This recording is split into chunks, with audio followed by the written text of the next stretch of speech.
Estamos celebrando este 14º domingo del tiempo ordinario. En este domingo vemos cómo la incredulidad de los más cercanos de Jesús y también la incredulidad que sufre tanto Ezequiel como Pablo de aquellos que le rodean. El anuncio del Evangelio siempre conlleva el rechazo de muchos. El profeta Ezequiel, estando en el destierro con sus paisanos, anunció lo que Dios le pedía a su pueblo y no lo escucharon. San Pablo pudo experimentar en su propia carne el fracaso y tuvo que superar la tentación de abandonar su misión apostólica cuando se hacía presente las dificultades e incluso la persecución. Jesús también en su propio pueblo sintió ese rechazo. Pasaron de una admiración al comienzo de su ministerio a llegar a sufrir la ira de sus paisanos, pretendiendo incluso despeñarlo por un barranco. Esa predicación que Jesús realizó a los nazarenos suscitó en ellos esa pregunta de quién es este, de dónde le viene la sabiduría y el poder para realizar los milagros. Se planteaban que cómo era posible que el hijo del carpintero, al que habían visto crecer desde niño, pudiese hacer tales cosas. Y es que esos paisanos de Jesús prefirieron quedarse en esas preguntas, prefirieron desconfiar de Jesús que conocerlo y tratarlo, llegando incluso a tener celos porque hacía milagros en otros pueblos, como en el caso de Cafarnaúm, y no lo hacía en su propio pueblo. Pero Jesús era consciente de que un profeta será rechazado siempre en su pueblo, en su tierra, entre sus parientes y en su casa. Ya el anciano Simeón había predicho que aquel niño que tenía en sus brazos sería piedra de escándalo y señal de contradicción. En la vida de la fe se dan dos realidades. Por un lado, la fe se convierte en algo incómodo y exigente a la vez.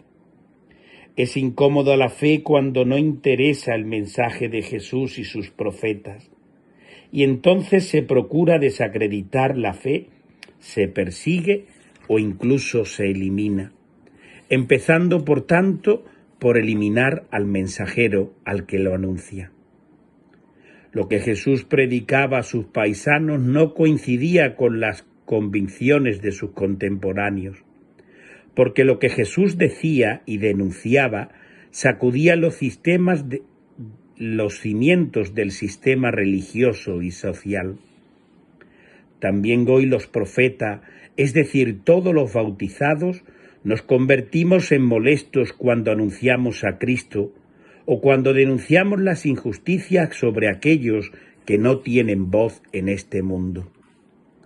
Seguir el Evangelio, seguir a Cristo, viviendo en gracia de Dios, nos hace ser unos personajes incómodos y molestos para muchos. Es mucho más cómodo refugiarse en el agnosticismo o en la indiferencia que vivir como auténticos hijos de Dios. Si somos conscientes que en todos los tiempos y en todas las épocas la fe conlleva dificultades, no podemos por tanto extrañarnos de sufrir el rechazo y por eso no podemos desanimarnos. Esto es de Dios. Nosotros somos colaboradores necesarios, pero no imprescindibles, para esta misión de ser discípulos del Maestro aquí y ahora. Dios cuenta con nuestra entrega generosa y por eso nos va fortaleciendo en los momentos de dificultades, tanto en la vida cotidiana como en la vida de la fe, cuando recurrimos a su palabra, a los sacramentos que la Iglesia nos ofrece y a la constante caridad y servicio. Estas tres realidades fortalecen el camino como peregrinos que somos en este mundo. Dios también hoy se sigue manifestando por medio de esa voz profética de aquellos que viven acorde a Dios, También Dios se sigue manifestando por medio de los acontecimientos en el mundo y en la Iglesia. Y también lo hace en la sencillez de la vida diaria y en el testimonio de entrega generosa de tantos hombres y mujeres que ponen a Cristo en el centro de su vida.